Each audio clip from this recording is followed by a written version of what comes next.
Assalamualaikum warahmatullahi wabarakatuh. Alhamdulillah wassalatu wassalamu ala rasulillah wa ala alihi wa sahbihi wa mawala. Amma ba'du faya ibadallah usikum bitaqwallah wa innal jannata uiddat limanit taqah. Ibu-ibu dan bapak-bapak rahimakumullah, pada pagi ini kita akan lanjutkan tanasub hadis dengan hadis. Bismillahirrahmanirrahim. An Abi Wa'il an Mu'ad bin Jabal. Hadis ini diterima dari Abi Wa'il, dan Abi Wa'il menerima hadis dari Mu'ad bin Jabal. Nah, jadi sahabatnya Mu'ad bin Jabal. Sudah kita kenal ya, Mu'ad bin Jabal.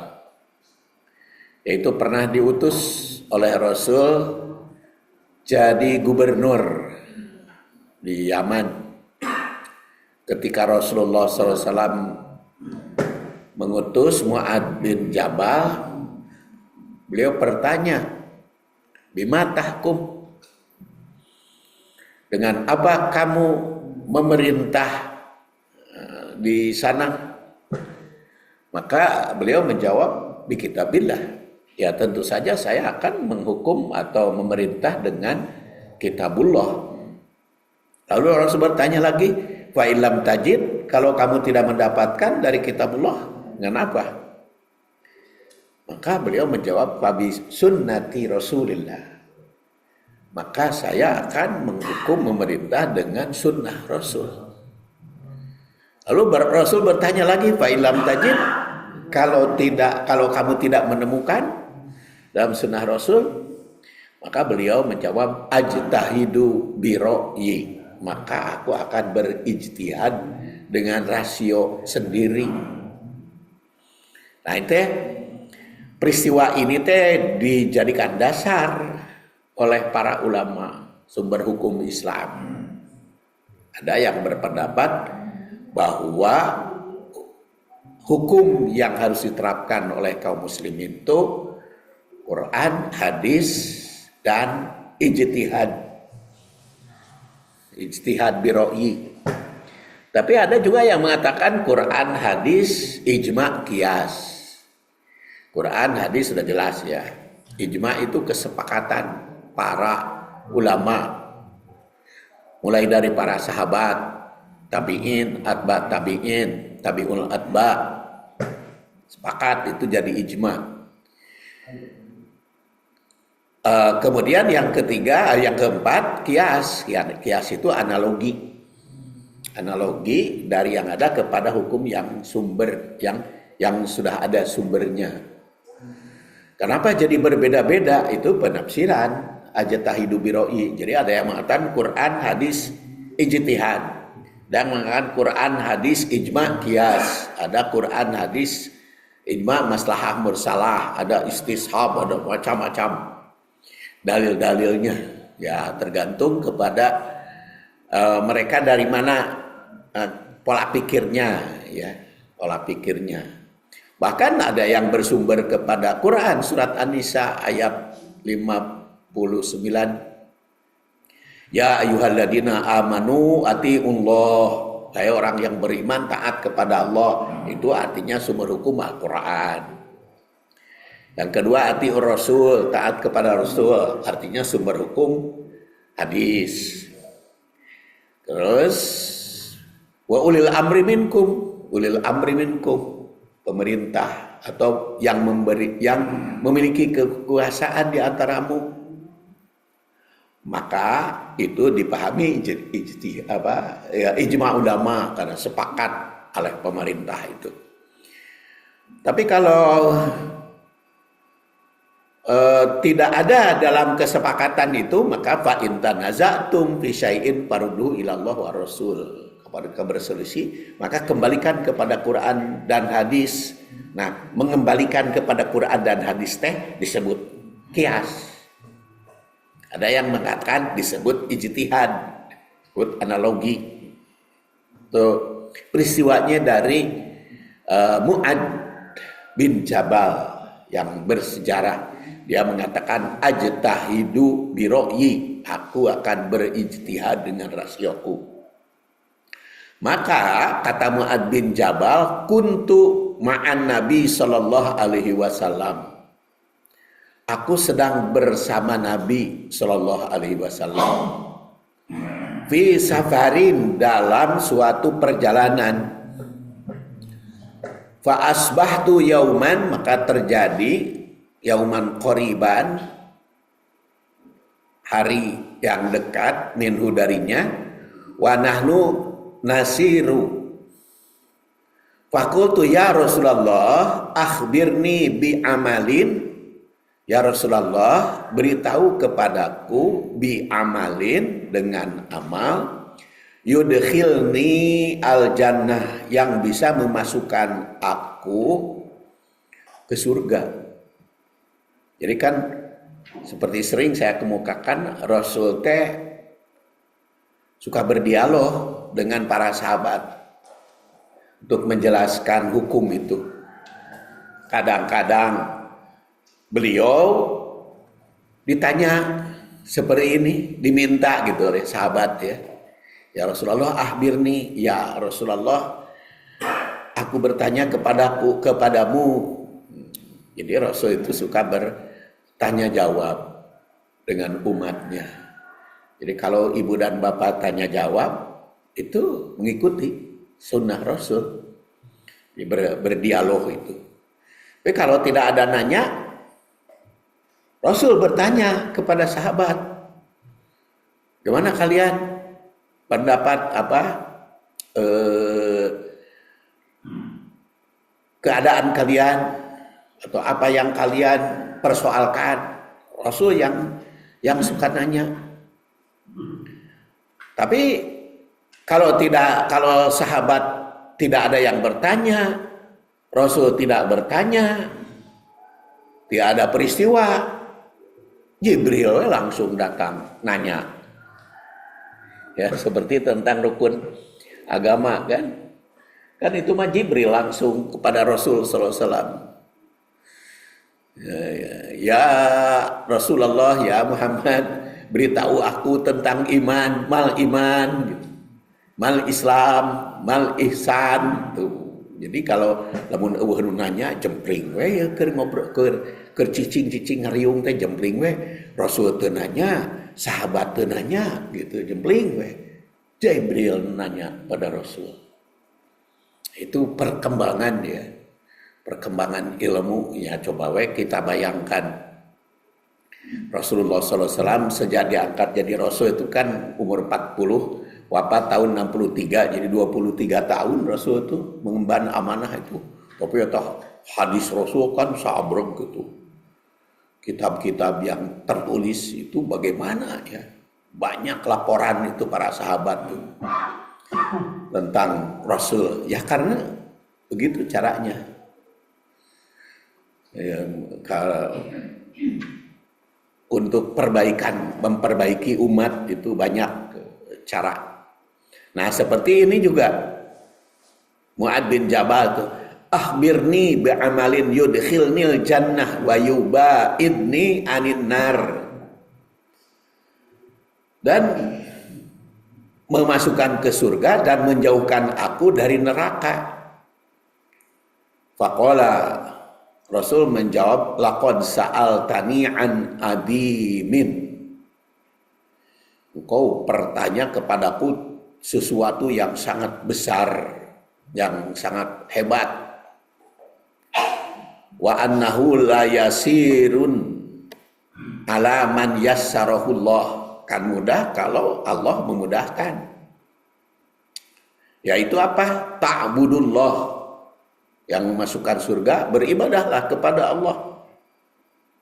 Wala tusyrik bihi syai'a, jangan menyekutukannya dengan sesuatu apapun sedikit pun. Wa tuqimus shalah, dirikan salat. Wa tu'ti zakat, tunaikan zakat. Wa tasum Ramadan, saum Ramadan. Wa tahujjul bait, haji ke Baitullah.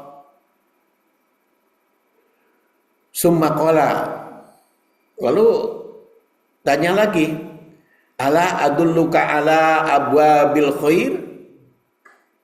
Apa aku perlu tunjukkan lagi? Jadi Rasul sudah ditanya, ngejawab, beliau juga nanya lagi pada sahabat, bentuk dialognya.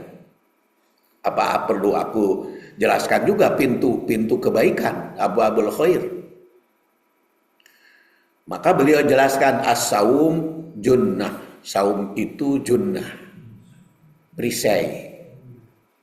Was-shadaqah tutfi'ul khati'ah.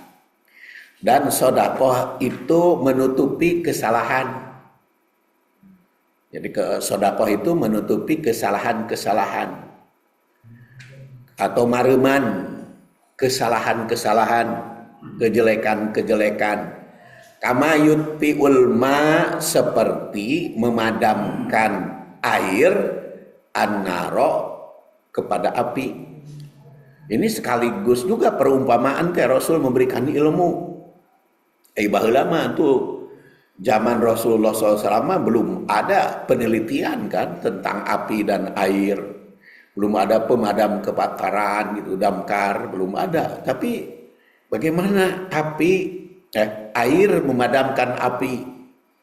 Jadi pada zaman Rasulullah SAW berdialog mah itu sesuatu yang besar, suatu ilmu yang baru bagi para sahabat. Ya, baru mungkin bagi kita mah atau aneh nukar itu mah nggak banyak persoalan, tapi pada saat itu betul-betul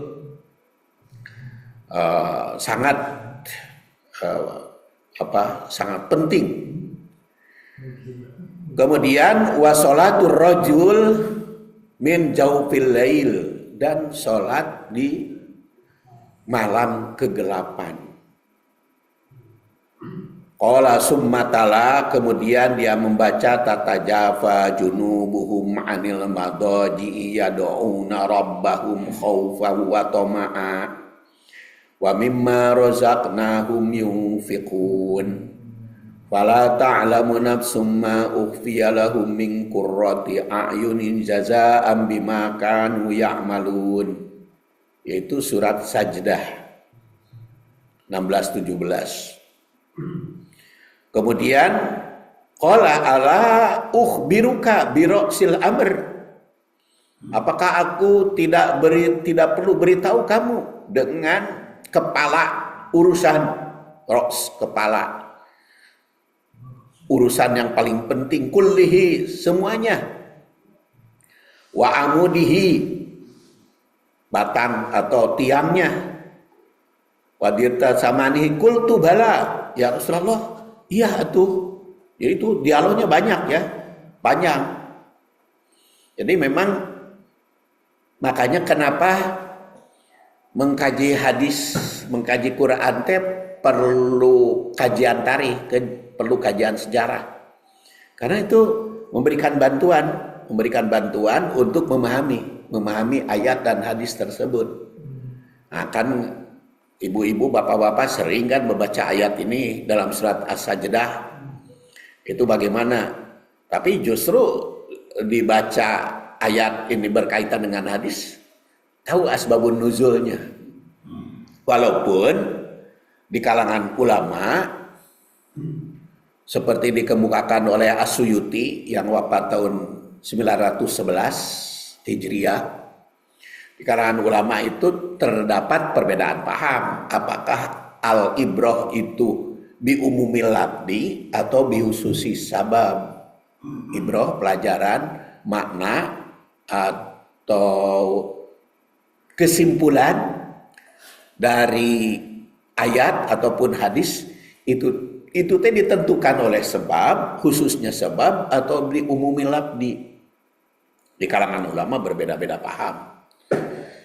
Tapi kata Imam As-Suyuti, saya sih cenderung kepada bi umumil labdi. Jadi umumnya lapan. Jadi bukan dihususkan dengan sebab, tapi itu di umumnya lapan. Hanya kata As-Suyuti dalam kitab yang dia susun, kitab Al-Ilqan namanya. Al-Itqan. Al-Itqan fi Ulumil Quran. Kitab Al-Itqan fi Ulumil Quran itu ilmu-ilmu Al-Quran ya. Namanya Al-Itqan 7 jilid 1. Yang beliau cenderung sih umumnya 8, walaupun sejarah atau latar belakang atau historis itu perlu. Makanya kita kaji kan, seperti hadis ini ada historisnya, sejarahnya itu penting supaya apa? Untuk mendekati kepada pemahaman baheula ini, minimal kita memahami pendekatan atau pemahaman para ulama. Tapi di kalangan ulama karena perbedaan tersebut otomatis kepada pemahamannya dimengerti. Makanya Fajlur Rahman mah dua-duanya dia berpendapat. Jadi memahami ayat atau memahami hadis itu ada historis, kontekstual, ada juga tekstual. Jadi dua macamnya harus kita ketahui. Ya seperti yang saya kemukakan pada hari Sabtu yang lalu, kenapa si Wadud itu ya, bukan si Wadud ulang, ibu Wadud Aminah Wadud ya, sampai mengatakan perempuan bisa jadi imam bagi laki-laki. Perempuan bisa jadi imam bagi laki-laki kan ya di Al-Zaitun kan sulit itu. Ya seperti di Al-Zaitun kan ramai gitu, jadi perempuan jadi imam samping laki-laki. Kok bisa begitu? Karena la ya umul wa ya umul qaum aqra'uhum li kitabillah. Imam suatu kaum itu yang paling fasih, yang paling baik baca Quran. Kumaha mun suami istri sok. Suami nangatong baca Quran, istrinya bagus. Salat. Banyak cenah suamina jadi imam, ngatong gitu bacaannya. Makanya perempuannya bagus. Nah, itu yang disorot oleh dia, historis dan tekstual dan kontekstual. Kalau begitu, suami berhak untuk imam? Tidak. Nah, jadi masalahnya kan begitu. Karena kan aqra'uhum li kitabillah. Paling fasih dalam Al-Quran. Aina di rumah duaan ya. Suami istri, suamina baca Quran ngatong, istrina bagus. Hayang berjamaah. Maknya suami ngatong bacaan jadi imam. Kan berenang wanita lagi. Bacaan imam nama ngatong bapan. Ngatong itu berbata-bata. Berbata-bata. Jadi iya, itu bahasa Sunda Wiwitan ngatok. Enggak?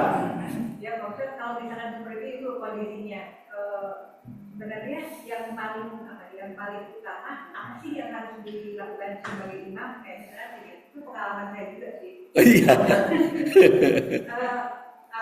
Suami memang terbatas gitu baca Quran. Kemudian ketika salah saya perbaiki. Iya. Salah saya salah. Akhirnya mundur dia oh ini imam. Iya. Cuman akhirnya memang masing-masing dan saya paling dengan memilih dengan anak saya. Iya. Ini apa jadi apa sih yang harus yang utamanya gitu ketika imam baca Fatihah kemudian kesalahan yang bisa ditoleransi dan yang tidak boleh ditoleransi itu untuk imam apa dan ya. Iya, itu teh kalau ahli qiraat, ulama-ulama tentang qiraat itu teh wajibnya menaati makhorijul huruf tuh sama dengan fikihnya gitu. Jadi kitab ilmu tajwid itu kitab fikih bacaan. Kitab fikih bacaan. Jadi kalau Kalau salah itu kan harus diperbaiki dalam sholat. Akhirnya karena sering diperbaiki oleh istrinya, jadi mundur. Jadi nggak mau jadi imam. Soalnya kan diperbaiki oleh istrinya terus kan. Kumaha. Ya jadi konsekuensinya memang akhirnya gitu masing-masing akhirnya. Jadi itu salah satu ijtihad masing-masing juga. Salah satu ijtihad karena begini, si perempuan juga yang tahu bacaan kan merasa kalau nggak memperbaiki kan merasa dosa gitu. Merasa dosa kalau nggak memperbaiki. Jadi kalau memperbaiki hampir tiap huruf gitu. Mulai dari alhamdu dibaca alhamdu. Alhamdulillah kan artinya apa itu? Ar-Rahman gitu, hakna jadi kho gitu. Dari Fatihah aja sudah banyak pisan. Jadi memang bacaan teh nggak ganggu kehusuan. Bulan? Ya, terus kalau misalkan itu kalau di rumah, kalau ketika kita bermakmum di tempat umum yang kita tidak tahu ini di masjid mana aja. Yeah. Ketika imam bacaannya salah itu, saya kita kan untuk tamu kan tidak mungkin memperbaiki. Nah, dalam seperti itu, apa kita mumarid agar ketika misalkan bacaannya salah besar, apa kita mumarid atau tidak? Itu teh salah satu imam berpandangan seperti itu. Jadi kalau salah bacaan karena terlalu banyak gitu ya, terlalu kacau bacaannya, jadi dia sholat munfarid. Ada yang berpendapat begitu, ahli qiraat. Tapi kalau ahli di bidang lain mah, pokoknya mah dia seorang muslim yang kita akui imam, ditaati saja karena tidak akan membatalkan makmum, hanya mengurangi aja. Kalau yang tadi intinya sholatnya kan terganggu saja. Ya terganggu, betul. Ya. Kalau munfariqah tadi kita harus mengikuti imam, tapi kita kuat lagi munfariqah saja. Ya, jadi di antaranya ulama berpendirian kalau salah banget, akhirnya sholat sendirian, walaupun tetap prakteknya bareng, tapi ada juga yang mengatakan bacaan sendiri. Ya, khususnya Fatihah ya baca sendiri. Kewajiban kita mengikuti imam gerak atau bagaimana? Ya karena berdasar hadis itu idza raka'a farka'u wa idza sajada fasjudu. Jadi itu aja yang diperintah. Itu aja yang diperintah. Berarti kalau bacaannya mah diperbaiki. Cuman jadi persoalan ini bagi kita sebagai pengurus ya. Pengurus DKM kadang-kadang problem gitu teh. Anu bacaannya jelek teh. Jadi problem. Pertama makmum banyak yang kan beda-beda makmum itu, apalagi sholat Jumat. Karena banyak makmum itu. Jadi itu dipakai kumaha gitu. Kadang-kadang itu jadi masalah. Itu. Karena dianggapnya oleh ahli qiraat itu salah bacaan itu total gitu. Ya, dianggapnya total gitu. Kalau oleh ahli qiraat itu begitu. Jadi artinya tidak berhak untuk imam. Iya, tidak berhak jadi imam. Jadi kalau ini urusannya khotib ya, khotib di dalam Jumat. Jadi kalau kieu mah mungkin salah satu ijtihadnya tadi. Ya, tapi kalau khotib Jumat itu salah bacaan tuh. Jadi ya bagus nama harus dikasih tahu tong jadi imam lah gitu ente mah gitu.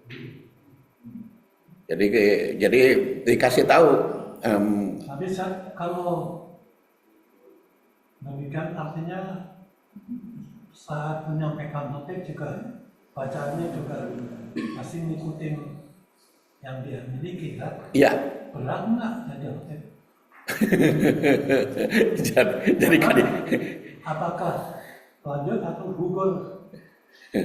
Oh, kalau menggugurkan mah enggak. Kalau menggugurkan makmum mah enggak.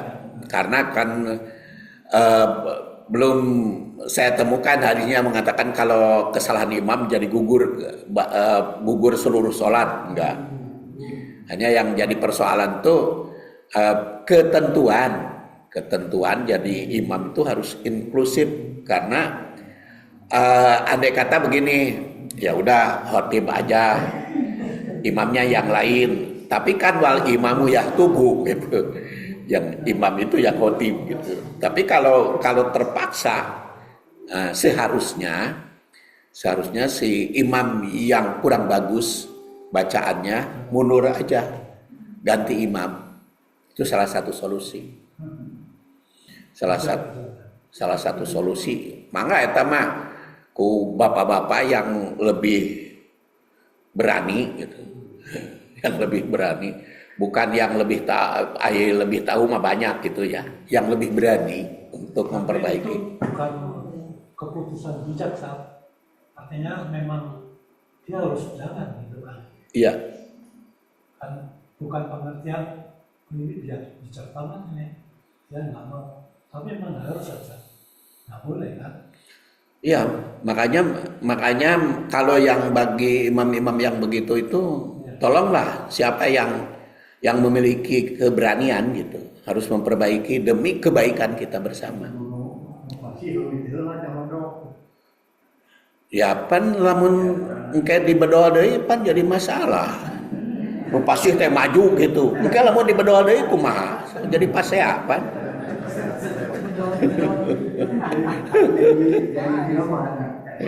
Jadi dilema. Jadi menyarankannya begitu. Jadi Anda jangan jadi imam khotib besok gitu, khotib gitu kepada Daud gitu. Karena itu jadi bisa dengan bahasa-bahasa yang qaulan sadidan, Pak. Yang bicarakan dengan kata-kata yang bijak, kata-kata yang baik. Ya. Jadi memang ya itulah problem sehingga si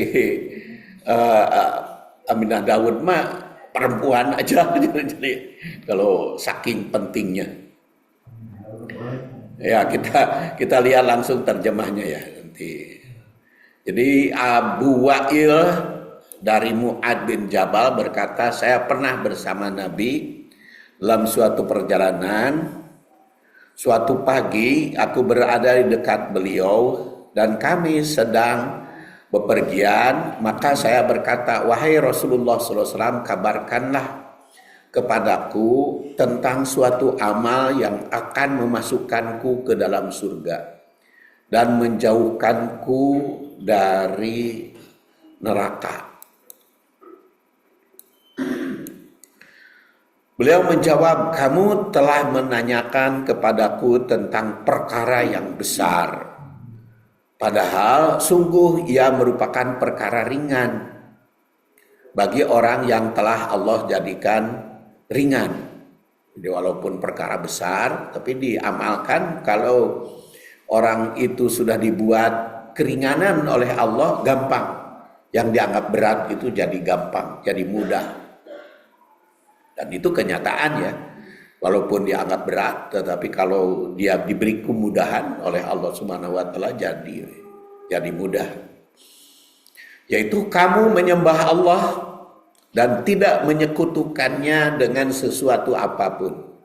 Kamu mendirikan sholat, menunaikan zakat, berpuasa di bulan Ramadan, berhaji ke Baitullah. Kemudian beliau bersabda, maukah kamu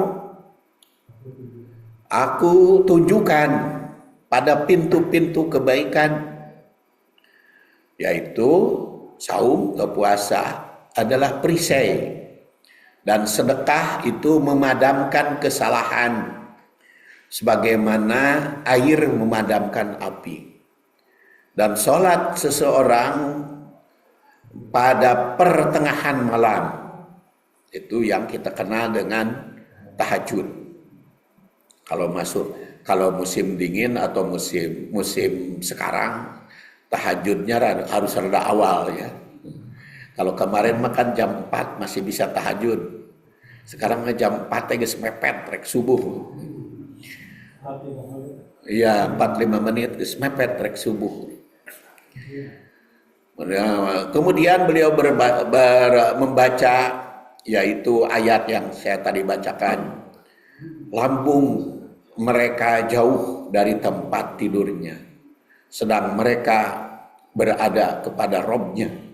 Jadi kaitan dengan lambung ya, karena kan tidur juga kan itu kaitan dengan lambung.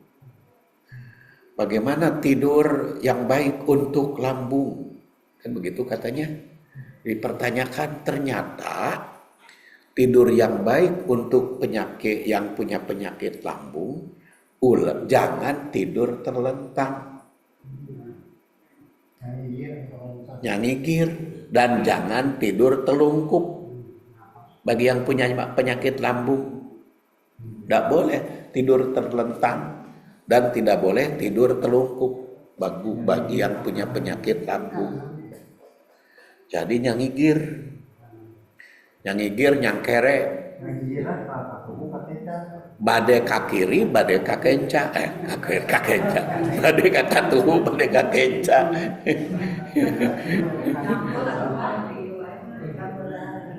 Oh iya, bulat balik gitu. Jadi kan kalau hanya ini mah berbicara penyakit. Kebetulan urusan penyakit dan obat saya jadi banyak hafal. karena banyak hafal karena saya orang berpenyakit pernah gitu ya. Kemudian sekarang anak saya yang stroke. Makanya tadi malam saya sengaja antar anak saya kontrol ke rumah sakit Al Islam. Kan lumayan agak sekarang tadinya minta bantuan Kang Jajang antarkan dengan saya, tahu-tahu bisa gitu. Sekarang sudah bisa pakai tongkat yang kaki 4 itu bisa. Jadi saya antar ke rumah sakit Islam. Saya ketemu dengan Dokter Nuri yang kebetulan yang terapi saya berbulan-bulan kan, jadi yang ngobati saya. Begitu ini Pak Saifuddin ya, jenah pasien saya. Oh iya dok, saya pasien dokter kan, baru dipulangkan saya mah, udah dipulangkan cente oleh dokter karena dianggap sudah stabil, jadi tidak usah diperiksa sama. Tapi tiba-tiba sekarang anak saya jadi pasien dokter, ya nggak apa-apa lah, katanya gantian gitu. Itu teh memang ada turunan dok cente, ya bapakna, ayeuna anakna. Ya, ada turunan gitu stroke teh. Itu teh katanya gaya hidup suka turunan tuh. Ya, gaya hidupnya itu suka menurun gitu kan. Kebiasaan-kebiasaannya. Kebiasaan sehari-hari. Ya, itu yang paling pokok, kebiasaan begadang. Kebiasaan begadang. Dan memang anak saya sama. Itu kebiasaan begadang. Ternyata cucunya juga anak dia itu. Jadi kalau malam tuh ngerjakan tugas. Jadi sampai baru tidur tuh setelah jam 12 ke sana. Dan itu ternyata kata beliau itu banyak penyakit turunan tuh karena gaya hidup. Gaya hidup sering begadang. Banyak senang mengerjakan itu.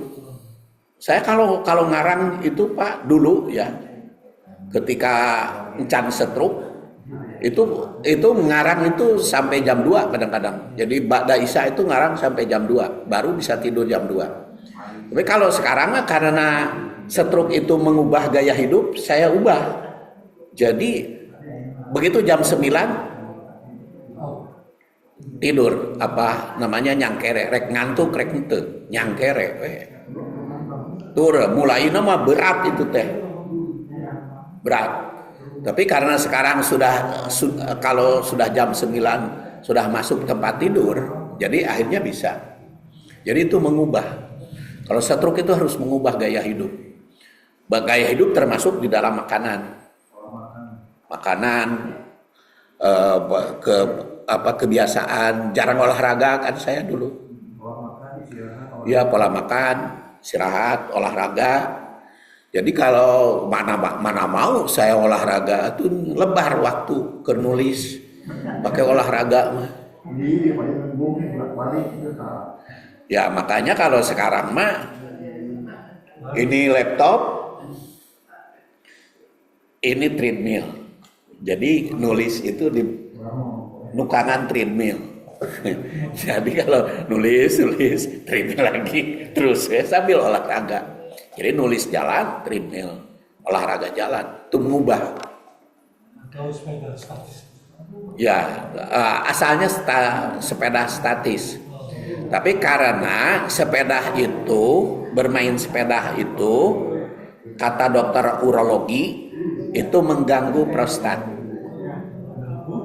prostat. Naik sepeda itu jangan lama-lama bagi yang usia lewat 50 tahun. Jadi sepeda itu ke prostat. Kata dokter urologi. Tuh pan wauh juga jeung urologi. Jeung urologi.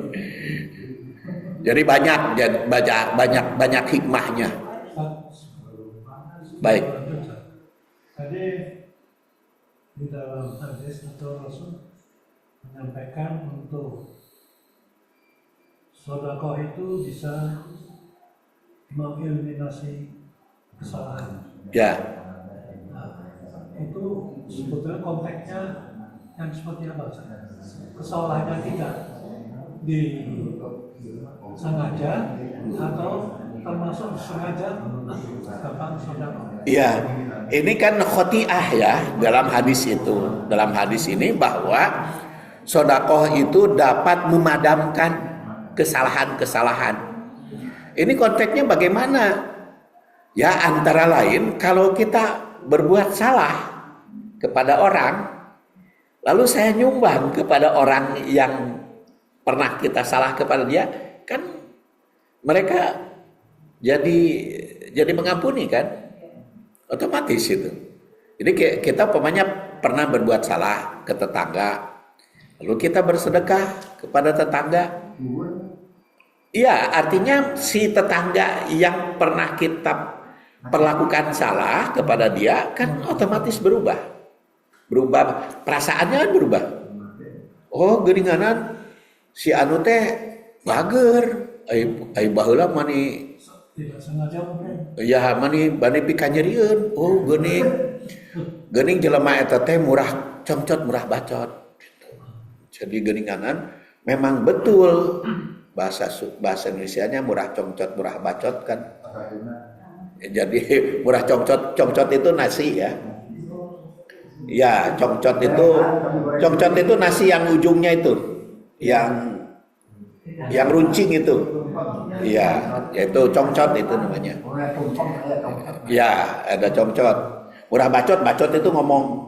Jadi murah comcot itu artinya rajin memberi, berehan, dermawan. Dan murah bacot itu artinya omongannya pika sebelen gitu. jadi ada orang itu murah comcot, murah bacot gitu.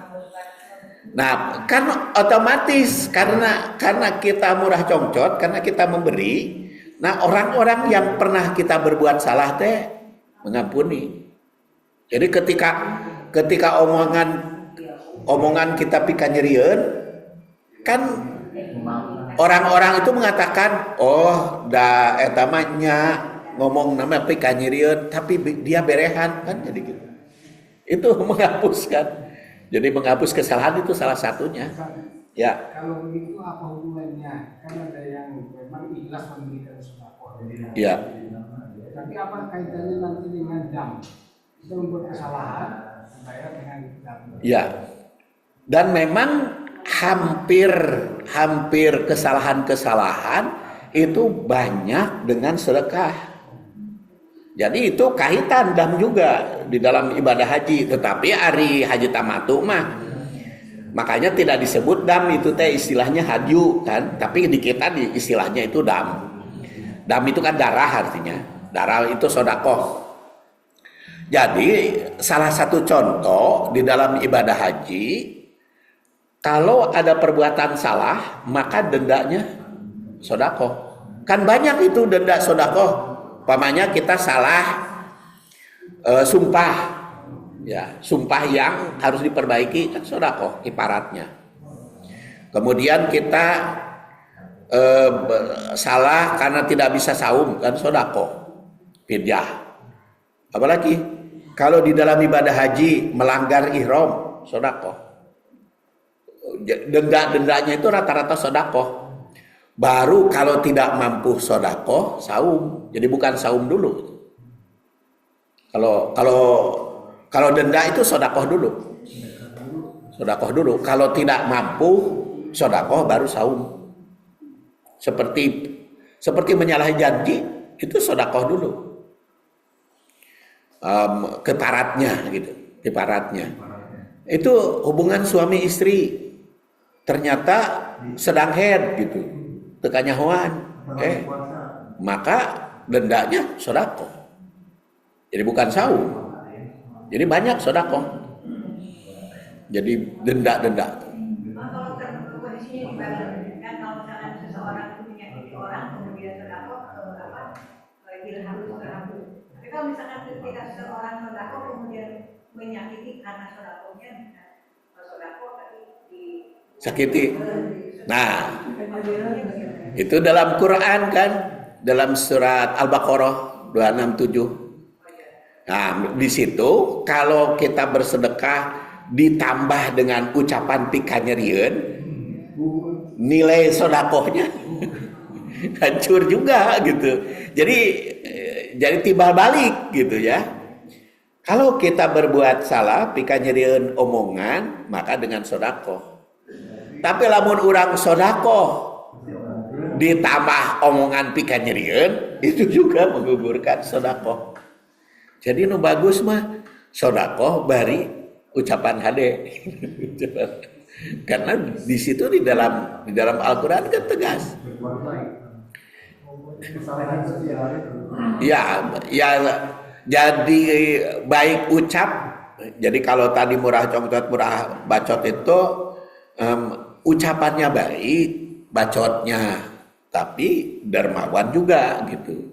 Jangan pikanyerieun. Karena apa? Karena bersedekah dengan ngomong pikanyerieun itu juga suatu kesalahan, itu juga bisa menggugurkan ya. Bisa menggugurkan. Nanti kasih tahu ya waktunya karena ini jamnya ngaco semua dua-duanya. 2 jam di depan saya ngaco semua. Nanti diberitahu. Terus tadi terjemah sampai di mana? Memberikan kepada mereka. Seorang pun tidak mengetahui apa yang disembunyikan untuk mereka, yaitu bermacam-macam nikmat yang menjadapkan pandangan mata kurta ayun sebagai balasan terhadap apa yang telah mereka kerjakan. As-Sajdah. Kemudian beliau bersabda, maukah aku tunjukkan pokok perkara agama, jadi kepala tadi, Roksul Amri, yaitu amuduhu, tiangnya adalah tiang puncaknya. Kemudian wahai Rasulullah, ya beliau bersabda, pokok dari perkara agama adalah Islam, tiangnya adalah sholat, sedangkan puncaknya adalah jihad.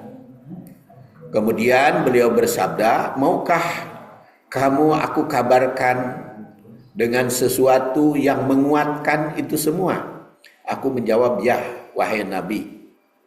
Lalu beliau memegang lisannya dan bersabda, tahanlah lidahmu. Ini yang kita soroti berkaitan dengan hadis yang kita bahas. Tahanlah lidahmu, lisanmu, ucapanmu. Wahai Nabi Allah, apakah sungguh kita akan diazab disebabkan oleh perkataan yang kita ucapkan? Beliau menjawab, celakalah kamu, ibumu kehilanganmu, wahai Mu'ad. Tidakkah manusia itu disungkurkan ke dalam neraka, di atas mukanya dijongklokeun, digebruskeun, atau hidung mereka, melainkan karena hasil ucapan. Ucapan aja bisa ngajongklokeun manusia, menjerumuskan. Itu hadis riwayat Tirmidzi. Jika dikaitkan dengan hadis yang dikaji, maka kedua hadis ini memuat nilai-nilai teologis, etis dan spiritual yang sangat dalam. Apabila ditakwilkan dalam perspektif perempuan dan dikaitkan satu sama lain, maka akan tampak penekanan Islam terhadap integritas moral, kontrol lisan, dan etika sosial sebagai bagian dari jalan menuju surga, dan berlaku setara baik bagi laki-laki maupun perempuan. Keterkaitannya, hadis pertama yaitu Mu'ad bin Jabal. Dalam hadis ini Rasul merinci amalan-amalan utama yang mengantarkan seseorang ke surga, yaitu tauhid, karena di situ dikatakan anta budallah wala tusyrik, ya, beribadah kepada Allah jangan syirik, jangan menyekutukan. Kemudian sholat, zakat, saum, haji itu amalan ritual yang langsung menjadi pokok. Kemudian amalan tambahan seperti sholat malam.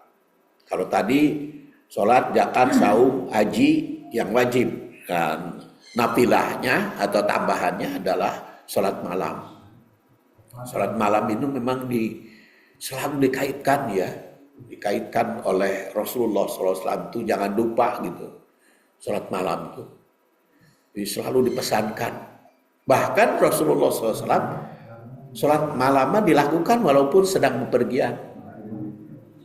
Walaupun sedang bepergian, ya sesuai dengan kemampuan masing-masing. Sholat malam pokoknya mah kudu maksakeun. Sholat malam walaupun 1 rakaat. Kan idza khafa ahadukumus subha fal yusalli rakaatan. Lamun sieun kasubuhan, salatah 1 rakaat. Bangun jam 4, salat we. Tahajud 1 rakaat atuh.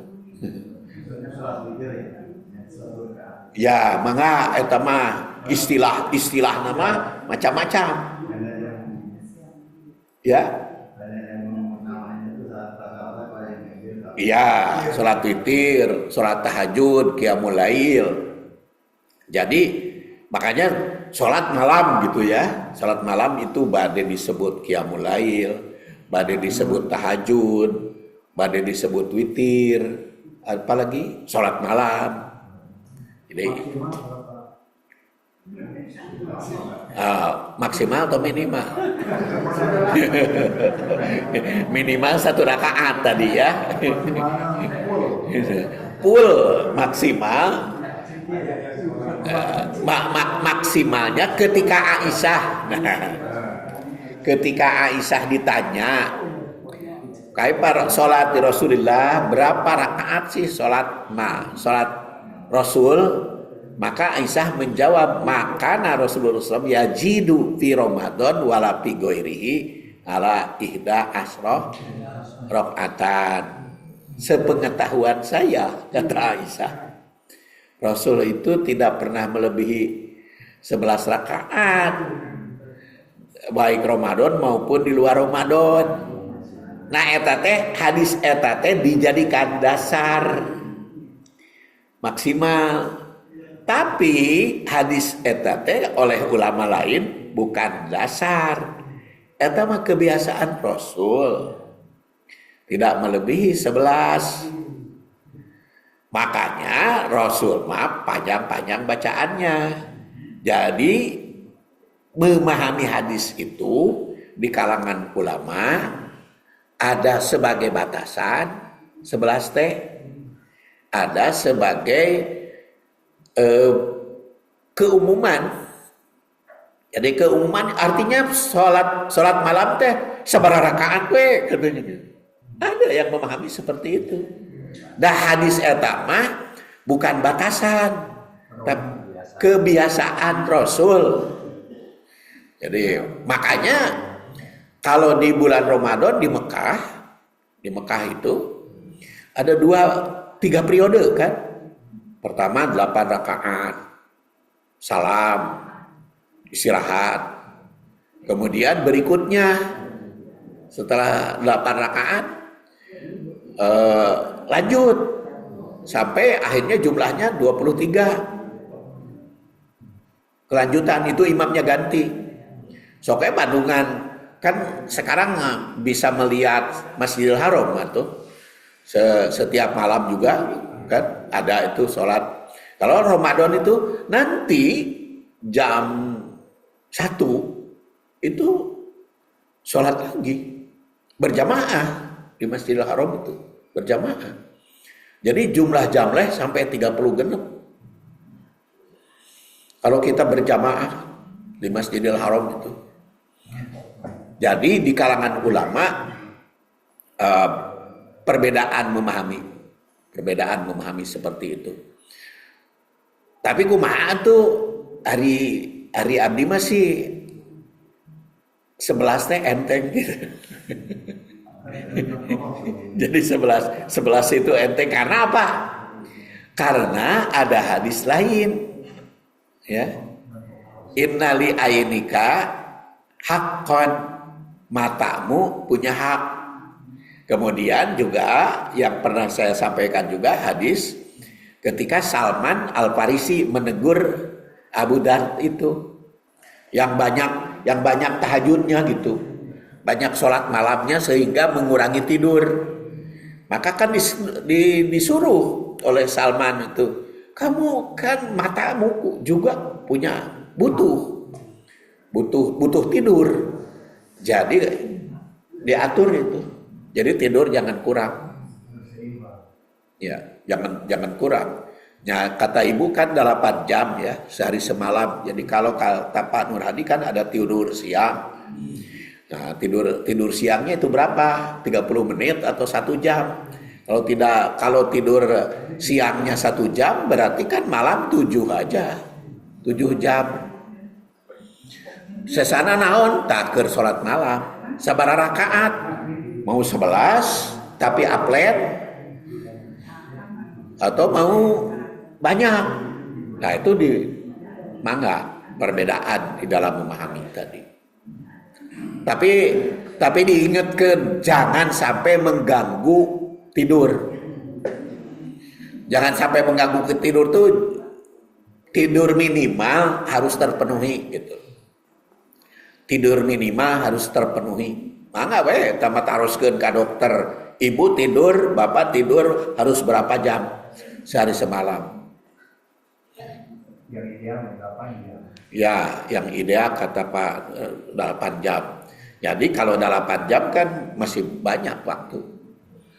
Mau jadi maksimal 11 atau minimal 11 teh. Kemudian puncaknya adalah pengendalian lisan berarti. Ya, pengendalian lisan itu puncak. Dan yang paling penting Rasulullah SAW menutup hadis ini dengan pesan, tahanlah lisanmu. Dan ketika Mu'ad bertanya, apakah manusia akan disiksa karena lisan? Situ dikatakan, apakah karena lisannya disiksa? Rasul menjawab tegas, tidakkah kamu tahu bahwa kebanyakan manusia terjerumus ke dalam neraka itu karena hasil panen lisan? Jadi karena panen lisan menjerumuskan ke neraka. Entong-entong di akhirat, di dunia we gara-gara lisan anggota DPR dipecat. Gara-gara lisan. Salah ucap. Anggota DPR di sidang. Itu nyata gitu. Di demo itu sampai pesantren ngademo TV gara-gara lisan kan. Itu pesantren di Lirboyo kan, karena lisannya TV itu sampai demo. Makanya Lirboyo kan ratusan ribu, belum alumni. Bisa hancur itu gara-gara lisan. Sampai beberapa kali itu pimpinan redaksinya mohon maaf gitu. Itu gara-gara lisan. Jadi, terasa oleh kita. Jadi kalau dianggap neraka itu bukan hanya di akhirat kelak, di dunia juga kelihatan.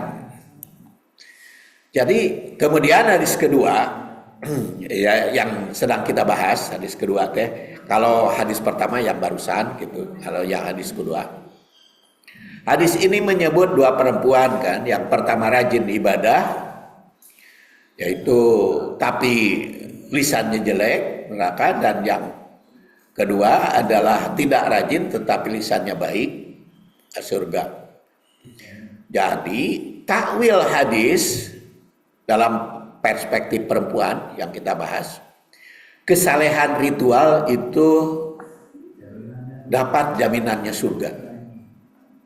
Dalam kedua hadis ini Rasul menunjukkan bahwa kesalehan tidak hanya dinilai dari ibadah formal, tapi terutama dari akhlak sosial, khususnya kontrol terhadap lisan. Bagi perempuan ini sangat relevan dalam konteks relasi sosial, tetangga, keluarga, komunitas. Itu penggunaan lisan atau media komunikasi termasuk media sosial. Ya, masa kini. Kemudian pengendalian lisan itu sebagai amal tertinggi. Perempuan seringkali dinilai secara sosial dari aspek verbal dan emosional. Hadis ini membebaskan perempuan dari stereotipe kesalehan formal saja dan menekankan kekuatan spiritual dalam sikap etis dan verbal, menghindari gibah. Ya, gibah makan sok muncul tuh para ruguh ke ngobrol-ngobrol ke di masjid nyeletuk gibah. Jadi suka tidak terkendali nyeletuk.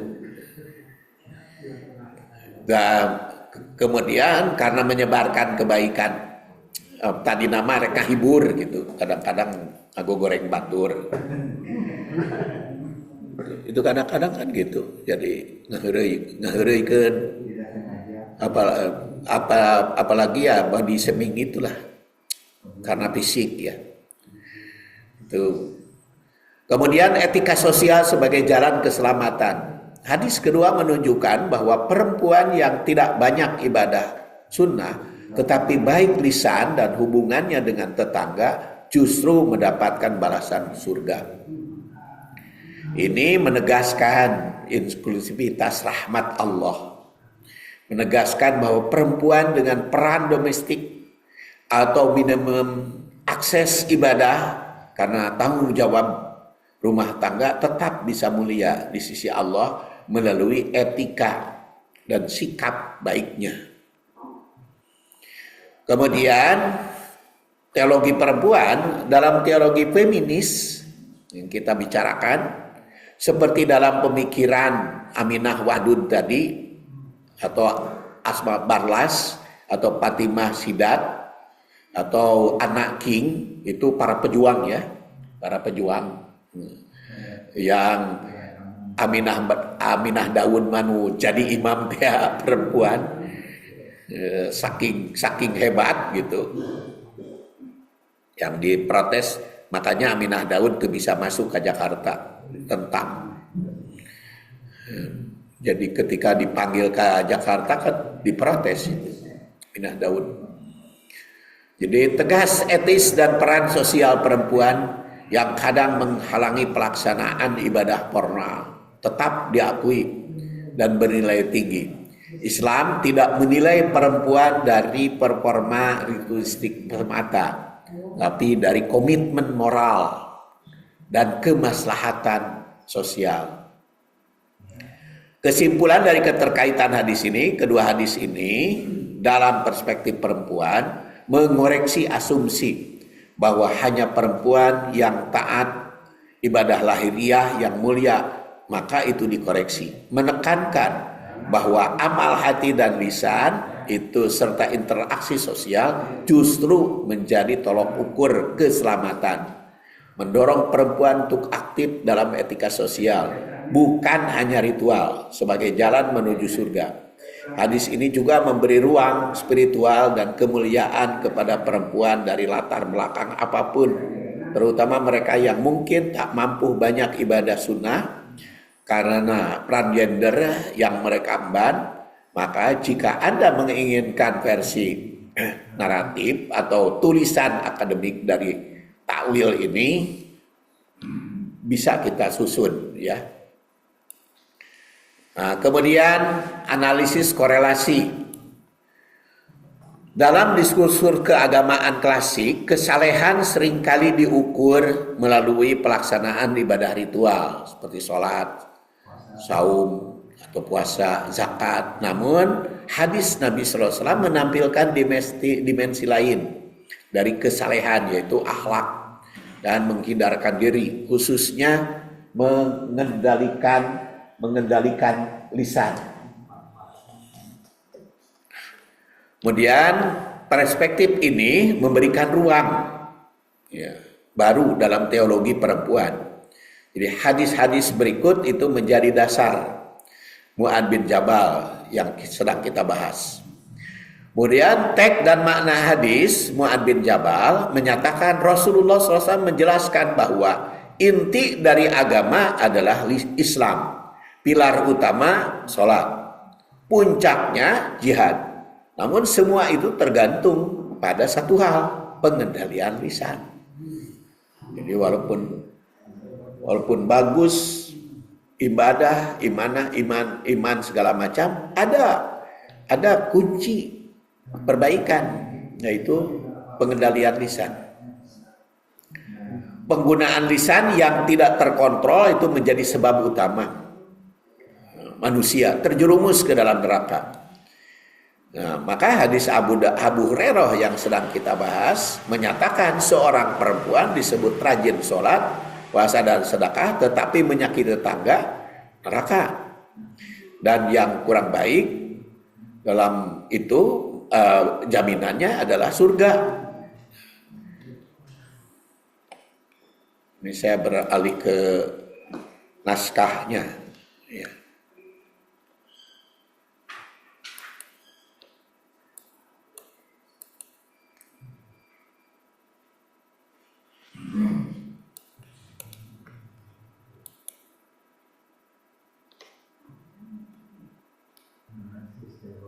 Benar.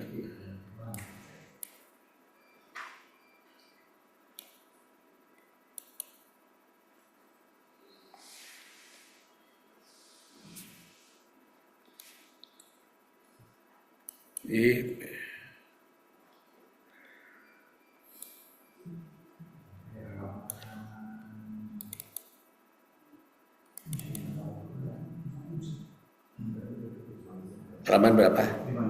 58. 60.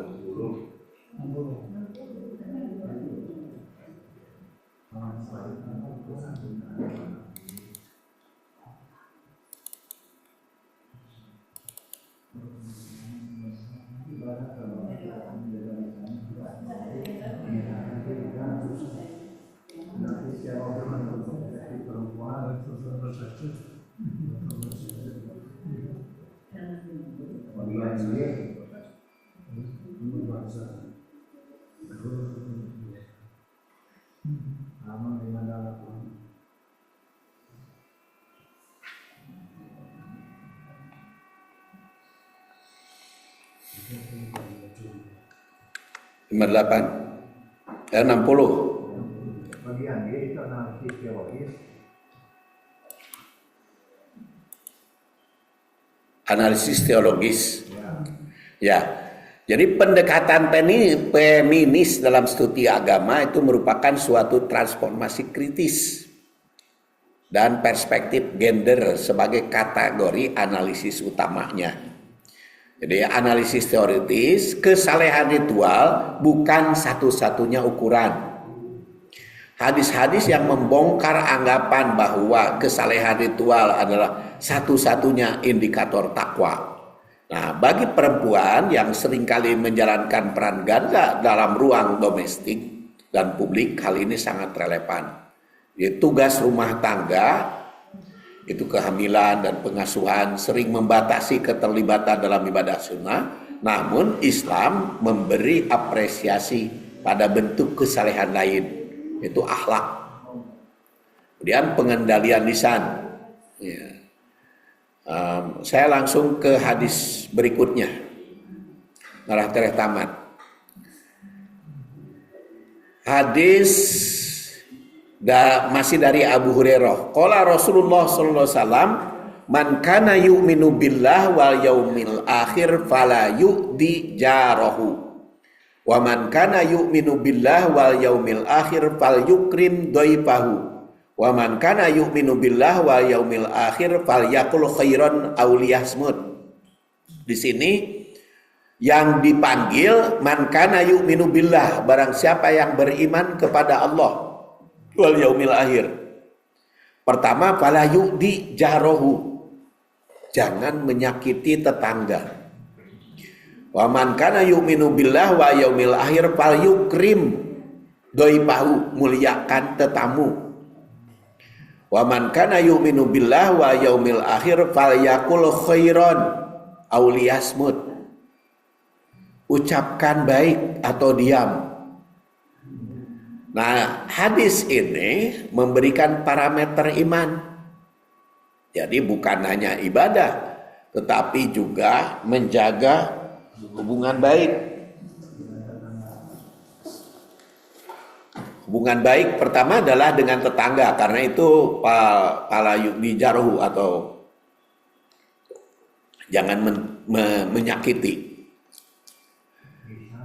Jadi korelasi antara dua hadis yang menyoroti pentingnya pengendalian lisan dan etika bertetangga dalam bingkai keimanan, serta menampilkannya dalam perspektif teologi perempuan. Hadis pertama mengaitkan iman dengan etika sosial, yaitu berupa tidak menyakiti tetangga, memuliakan tamu, dan menjaga lisan. Jadi jangan menyakiti tetangga, muliakan tamu, kendalikan lisan. Karena urusan tetangga dengan tamu itu memang sangat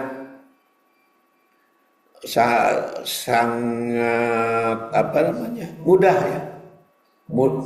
ya. Sangat mudah saling menyakiti, sangat mudah pikanyerian urusan tamu dengan tetangga.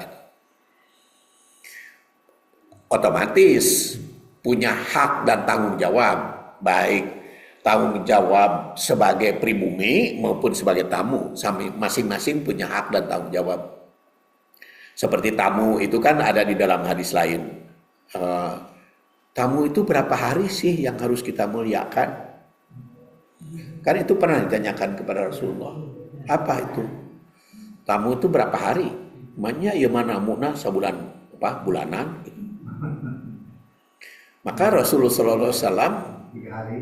Ya, jaijatahu, tetapi dimuliakannya, dipupujuhkeun. Naon pupujuhkeun teh? Diistimewakan. Ya, dimuliakan, diistimewakan. Itu sehari semalam kamu itu diistimewakan. Jadi kalau hari kedua, ketiga apa adanya kita, apa adanya. Tapi kalau sudah hari ketiga, pribumi boleh nanya, ibu, bapak, badena tamu teras. Nah kalau sudah 3 hari badai teras, boleh ngitung itu berapa biaya gitu. Itu boleh. Iya, itu. Jadi kalau ternyata pada 1 bulan, nah potong 3 hari itu gratis dari pribumi. Tapi kalau hari berikutnya boleh bayar, boleh sewa. Itu hak dan tanggung jawab bertamu. Jadi payu krim doi pahu muliakan tamu teh di hadis lain dikatakan jangan sampai Rasulullah SAW mengatakan kalau kita jadi tamu jangan sampai membuat dosa pribumi. Ya. Lalu sahabat tuh bertanya bagaimana ya Rasulullah tamu membuat dosa pribumi? Nyata pribumi teh hayang ngusir tapi itu bisa. Tapi ripuh gitu. Ya, tekor. Nah, jadi sebetulnya ada hak dan tanggung jawab. Kalau tidak salah ini mah bab tamu mah sudah saya bahas. Tapi sudah lama gitu ya. Sudah lama itu bab tamu. Karena kan saya punya buku namanya kan Etika Perumahan dan Wisata. Ya, Etika Perumahan dan Wisata. Tapi teh sekarang mah diedit lagi jadi tebal gitu. Karena urusan perumahan saja itu sudah 200 halaman gitu. Urusan perumahan. Jadi kan 3 faktor ya. 3 faktor yang mendatangkan kebahagiaan, yaitu al-jarus soleh, al-markabul hani, dan al-jarus soleh, al-maskanul wasi. Jadi ada maskanul wasi, perumahan yang leluasa, al-markabul soleh, al-markabul hani, yaitu kendaraan yang menyenangkan, serta al-jarus soleh, bertetangga. Jadi 3 komponen itu mendatangkan kebahagiaan. Rumah leluasa, jalan, transportasi yang menyenangkan, serta tetangga yang baik. 3 hal itu. Nah yang hadis 3 hal itu juga sudah 200 halaman. Nu bahasa Sunda unggul mah ringkesanana saya buat nanti dibahas di Cianjur Ahad besok. Nah, saya bahas di Cianjur itu ringkesannya aja itu 44 halaman. Kan pinter bahasa pun bahasa Sunda. Buku bikin naskah bahasa Sunda pinter. Hah? Ya, bukan Google. Si Ai. si Ai. Jadi nu bahasa Indonesia tadi di karena bahasa Sunda kan itu otomatis saja gitu. Jadi bahasa Sunda. Itu ada teman di Austria. Dia kan hayang bahasa Inggris, ya, tinggal ngalihkeun karena bahasa Inggris. Si Ai.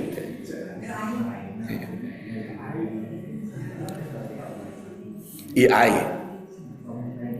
Jadi mana tadi? Jadi itu tebal juga itu teh buku itu karena nanti kan umpamanya al-maskanul wasi, rumah yang leluasa itu kan fungsi rumah itu bahas gitu ayat-ayat dan hadisnya kesana kemari. Ibu-ibu, bapak-bapak perlu mah nanti bisa diterbitkan di sini. Walaupun telah lama kita bahas, tapi kan itu ringkasan. Sekarang mah luas, kayak geus tamat ieu sugan. Tamat ieu, jadi urang cetak aja. Lumayan, itu bisa berapa bulan itu bahasannya. Jadi pendahuluan dalam wacana keislaman klasik itu kesalehan sering diukur dari kepatuhan terhadap ibadah ritual. Namun hadis-hadis Nabi itu membuka ruang tafsir yang lebih luas.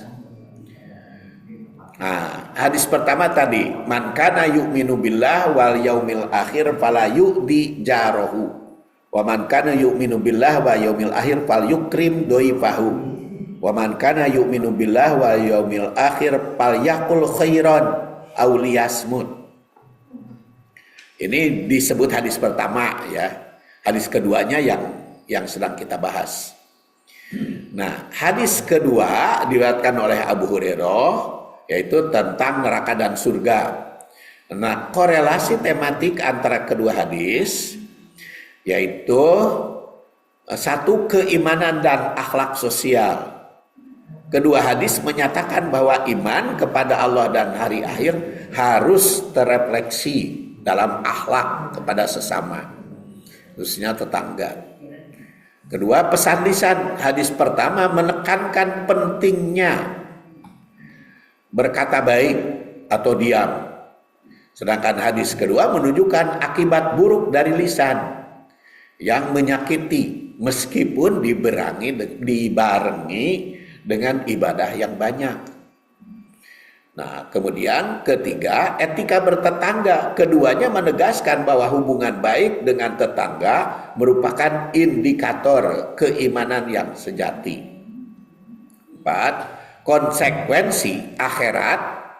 Itu hadis kedua menjelaskan secara eksplisit bahwa akhlak sosial lebih menentukan nasib daripada banyaknya ibadah formal. Perspektif teologis, hadis ini penting dalam membangun teologi perempuan karena menegaskan bahwa perempuan memiliki kesempatan spiritual yang sama melalui amal sosial, meski ibadah ritualnya terbatas karena beban biologis. Ibadahnya kan ada batasan perempuan. Ya, umpamanya kalau bagi yang masih muda gitu ya kan, sebulan sekali. Udah jam 6. Jadi sudah jam 6 kita anggap. Iya, ini sudah. Di depan saya tidak ada yang ngaco. Tidak ada yang ngaco. Tidak ada yang tidak ngaco. Semua jam. Jadi insya Allah kapan lagi bulan depan itu bagian D. Sudah jam 6. Kita akhiri. Kenapa saya harus jam 6 berhenti? Karena 6.50 ada tugas sebagai mahasiswa. Kita akhiri dengan ucapan doa subhanakallahumma wa bihamdik asyhadu an la ilaha illa anta astaghfiruka wa atubu ilaik. Assalamualaikum warahmatullahi wabarakatuh.